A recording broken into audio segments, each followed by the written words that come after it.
Hello guys, kumusta kayo? Ngayon kararating lang natin dito sa bundok at wala nga akong damit, grabe tumatagaktak yung pawis ko. So ngayon ay may dala akong seedlings ng lansones at yung mga seedlings ko doon sa bahay, yung mga malulusog na yung dahon, malalaki na din yung mga puno niya at kita mo na din sa puno niya na yung kahoy niya nagsisimulan na rin na mabuo. So siguro pwede na to pang tanim at itatanim na natin. So meron akong dalang 4 na puno. Ito siya.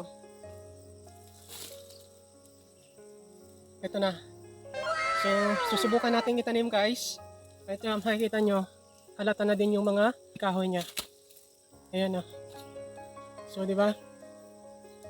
Kahoy na yan. Buo na yung ano ba tawag nito? Trunks.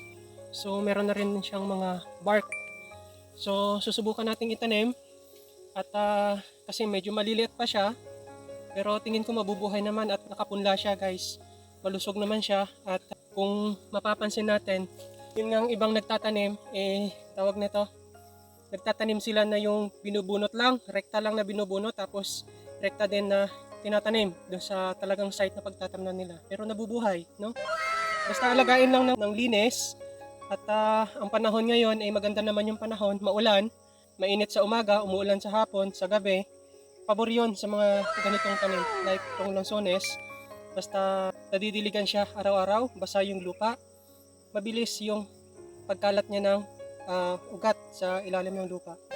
So pag ganon, may posibilidad na mabubuhay. Itong dala natin, although maliit pa siya, bata pa siya, so mabubuhay yan, no?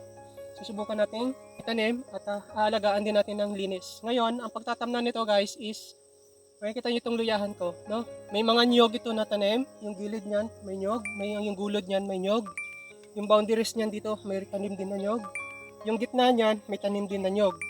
Ngayon, ang plano kasi na to guys is pupunuin talaga ito ng niyog. Kaya nga inuutay-utayin ko ng linis at kailangan talagang malinis.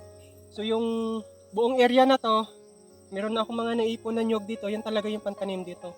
Ngayon, ang plano nito, yung bawat pagitan ng niyog is may tanim na ito, lansones. Di ba? Yung bawat pagitan, nyog, yung gitna niyan is lansones. Tapos yung sa magkabilang puno ng nyog dito sa kabila, ang gitna niyan lansones. Basta yung 4 na kwadrado niya, square, no? Bawat gitna nun ay lansones.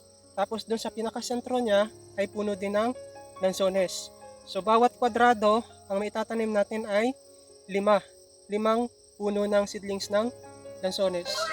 So yun yung magiging diskarte natin dito. At yung gulod niyan, gaya nga ng mga nakaraan kong content, no? Yung gilid niyan, gulod, boundaries, ang itinanim ko naman ay nyog din. Tapos yung gitna nun ay avocado. Sunod ay langka, avocado, langka, avocado. Alternate yun guys. Basta yun yung nasa gilid. Tapos yung nasa gitna natin, ito yung magiging nasa gitna natin. Lansones. So we have 5 total of seedlings na lansones na may tatanim sa isang area.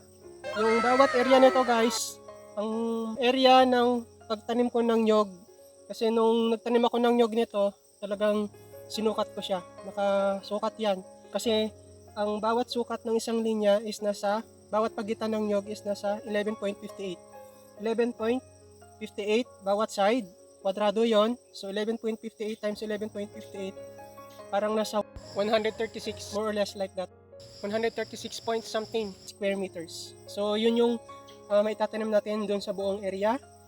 5 puno ng ganito, no? So yun. So sana guys mabuhay at pagdating ng panahon, meron tayong aanihin. So alagain ko talaga to ng linis dito kasi nandito naman ako araw-araw. So yun lang guys. See you in our future vlogs. Bye!